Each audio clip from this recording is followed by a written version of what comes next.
I'm glad to welcome all of you on our YouTube channel. This is Alexey Presnov, and will continue with some summary on what is going on in Russia and Kazakhstan, on these power markets of these countries. And today we will speak about an event which happened last week. It was an annual so-called Russian Energy Week, where elite of and key figures of Russian power sector have discussed the most painful and most important problems which Russian power industry faces. I understand that it's probably not the best of interest for international community to find out what is going on in Russia, but because of obvious reasons, geopolitical things and so on, I don't agree with that. To put it straight, because all these withdrawals of businesses from Russia and so on, functions, they don't bring us to the point where all this madness which is happening right now in the world will end. But the thing is that still, it's Russia is one of the most advanced countries on the Eastern Europe in Asia, and it's the biggest country, as you know, and also the power industry. It's one of the biggest and advanced, and so of course, it's. I think it takes some uh, sense to look what is going on there. Now, okay, today we will just look at some materials which were presented to this event. For instance, it was a presentation of Sber. It's the largest Russian bank, state bank, uh, which finances power sector a lot, and they have presented their view on investment cycle challenges, and we will see some figures which we will comment on, and then we will see some other materials, and we will discuss with you.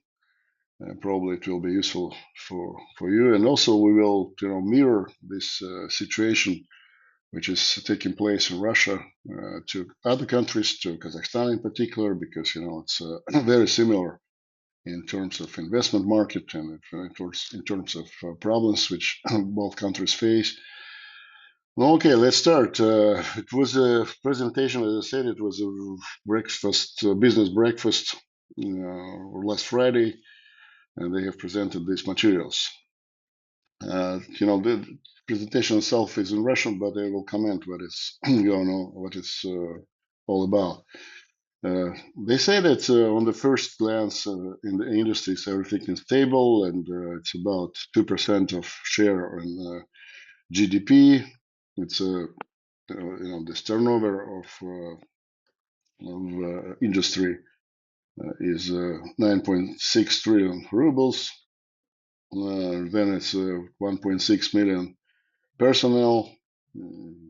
It's a wholesale price is about 2.78 to 32 rubles for kilowatt hour, and the retail price is like this one. It's varies between 2.8 and 6.8, and the ratio of debt to EBITDA is about like this. It's for 1.42 for generation and 0.62 0.62 for grid companies.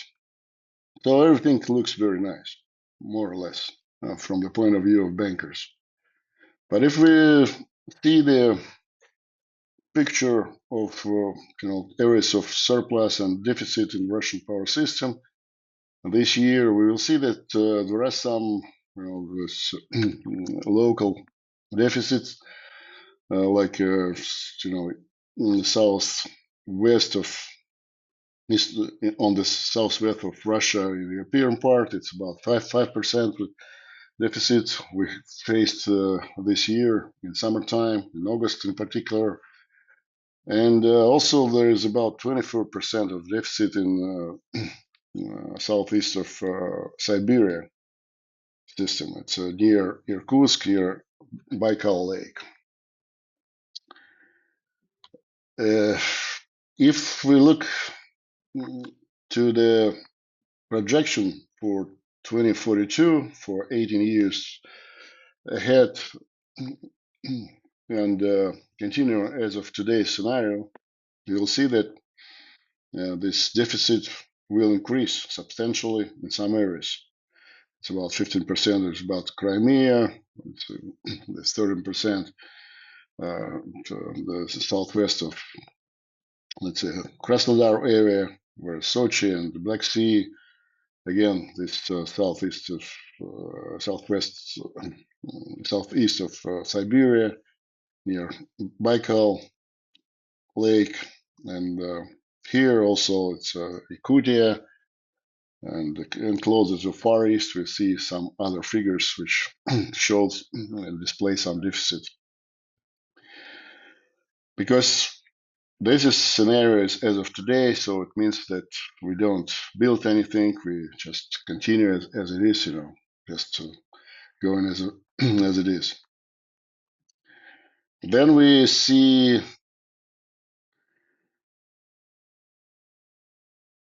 that colossal investments needed to commission. It's about 92 gigawatts next 18 years. Why 18 years? Because in Russia there is this prognosis forecast for 18 years of allocation of major objects of power sector, like generation units and grid expansion and extension. So it's a legal documents which is now is being formed and will be every year. It's modified, but it's a timing of forecast in Russia. And they say that without colossal investments for 18 years, it will be a problem. What is needed, according to this scheme of energy object allocation for next 18 years, it's about 92 gigawatts are needed to be commissioned, and we see this thermal station. It's about 37 gigawatts. It's nuclear plants, 28, and renewables, wind. It's about 18 gigawatts, and solar is as well. Altogether, it's 18 gigawatts, and also hydropower stations about 9 gigawatts. And it's according to the estimation of Sber, it's a 25 trillion of rubles for generation should be allocated, and 1.3 trillion to grid. If we see the next one,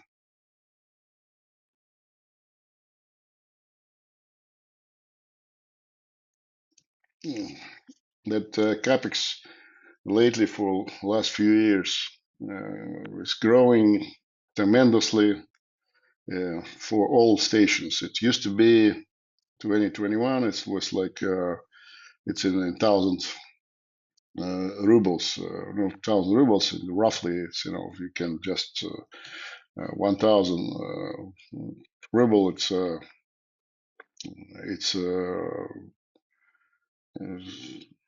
actually 100,000 rubles. It's about 1,000 euros. So it's just very easy to calculate. So it means that it's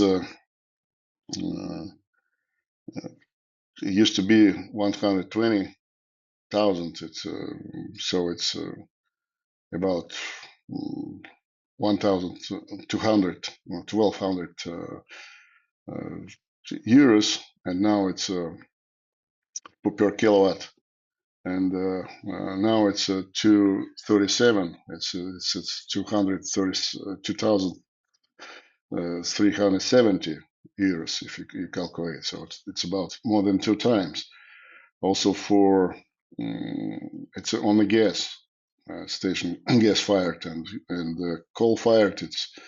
They were more expensive, and the increase is even bigger. Power plants also increased about 30%, and wind about 50%, and PV generation is about 30% increase. It's about capex. Next, what we see that current prices provide less than 10% investments requirement. So it means that if we don't allocate more money, don't invest more money, so it's only about 10%, less than 10%, about 8%. It's available, available financing resource to build something. And it means that external financing needed, but it substantially increases final tariffs.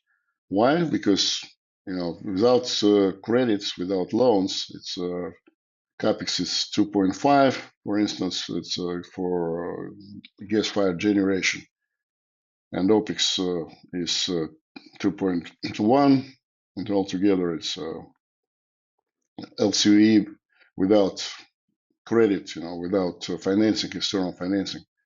It's 4.6. But if we look at the financing at 15% rate,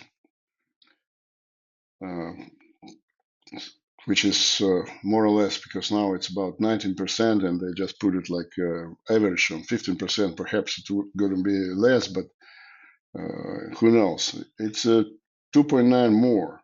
And so the full LCOE is 7.5, and it's about 38% of cost. It's just it's cost of financing costs, so which you have to service all the time. And finally, the tariff rise in different investment scenarios, they just show that if we do nothing, we continue as it is, it will be just 7.5 gigawatt of by 2042. If it's going to be by inflation, so its inflation rate is here, and when we go to finance with those assumptions which were displayed earlier for 92 gigawatts, so the price for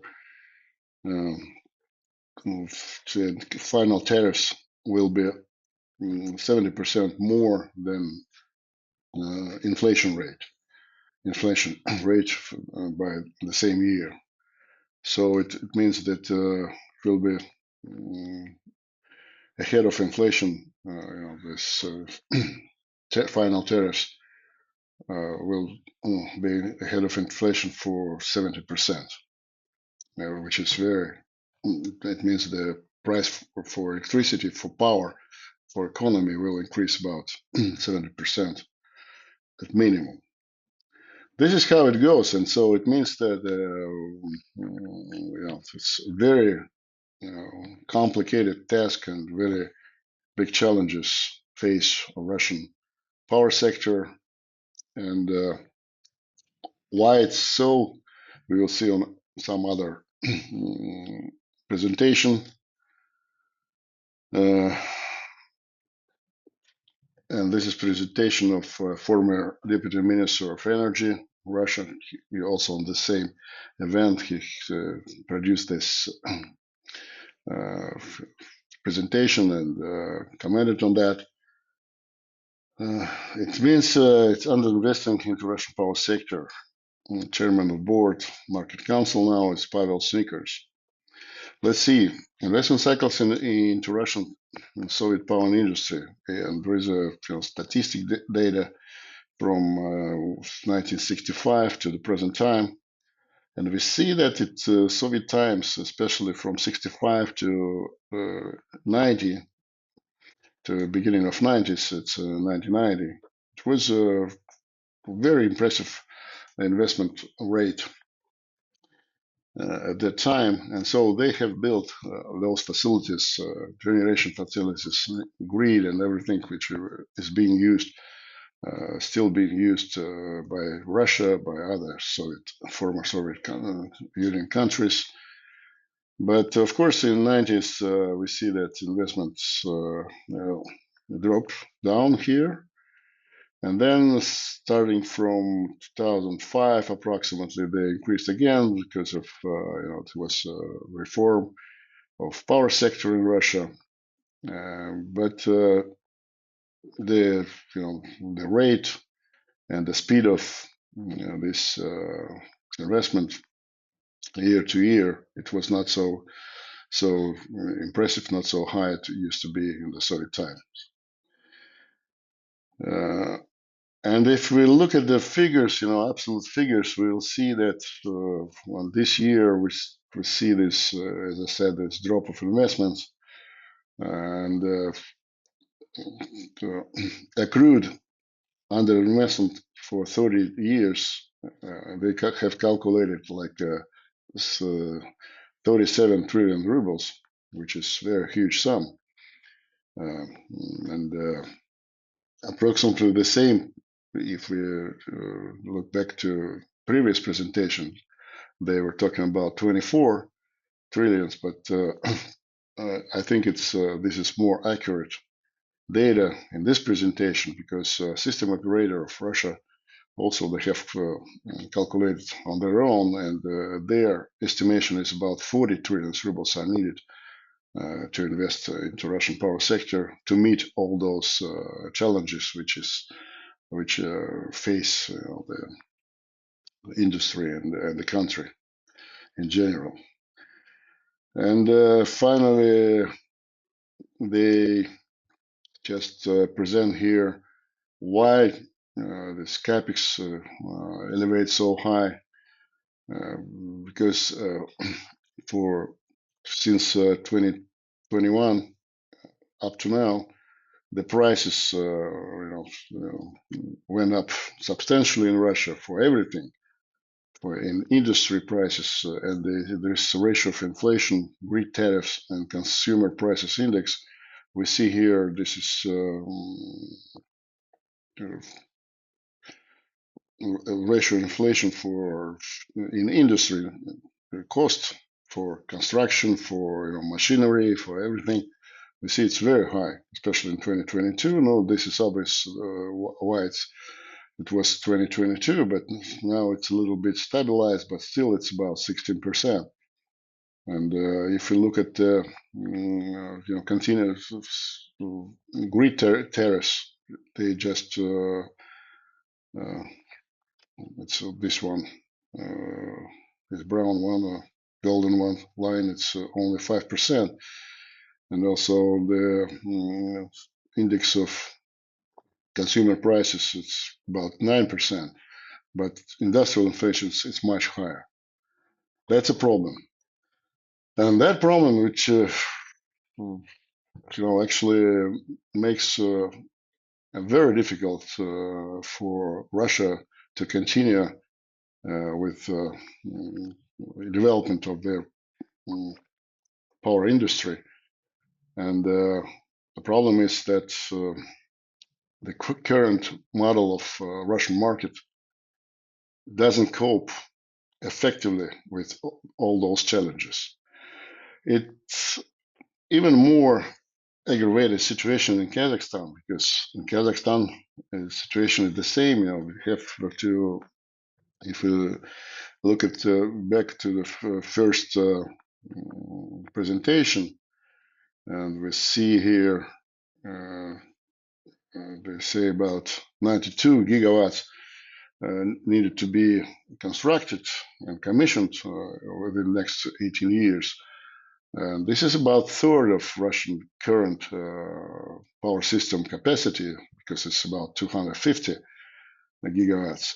But in Kazakhstan, if we talk about Kazakhstan, the situation is even worse, because they plan to build one, like 100% more for next 10 years of generation, because now they have like 20, 24 installed, and about 20. What is going on actually? And these issues are being discussed very widely in Russia, not so widely in Kazakhstan, because Kazakhstan is focused on the referendum, which will take place this Sunday, on to build or not to build nuclear power plant, the first nuclear power plant. We'll see the results, and after that, it will be more or less, understandable what's going to be next. But the doubts for both Russia and Kazakhstan are related to to this fact that they don't have both. They don't have investment segment of their power markets. They don't have any market model actually. They are very similar, in those model, because if in Russia there is a centralized operating market, they had market, balancing market. It works more or less effectively. In Kazakhstan, as we described before, actually they don't have that kind of market. They have a single buyer, which is this average prices all across the country, and they have 55 tariff groups. So the units, they don't compete directly, because each unit is placed on some tariff groups, and the more effective power unit is, the less the tariff. But if we look at the investment segment of the market, we will see this very much similarity. For instance, if we look at this, how it's organized in Russia, this capacity market. Again, it's in Russian. Just briefly, just to show something in English. We'll comment on that. So this is prices here. We can see in this prices for capacity. It's 1 megawatt per in rubles. This thousand. It's 1935, 420,000 rubles per megawatt month. Actually, that's a price. It's a different regions here. It's a first price zone, and we see that the prices for capacity. Mostly they are identical. Some regions they have a little bit higher, but it's a total price. But if you look how they are, what do they consist of, we will see that different price. It's an actual competitive auction, which is called competitive competitive auction on capacity. It's called like this. It's for now. It's for 3 or 4 years ahead. It's similar to what is being done in the United States, for instance, in some other countries. The price there is only, we see it's 213,084, and the total price is 935 to 420. Why? Because it's all other prices are not competitive. It's a price. It's tariffs, which are on top of this actual price, competitive price, which is resulted in these auctions. The thing is, actually this is prices. These are prices for old generation, incumbent generation.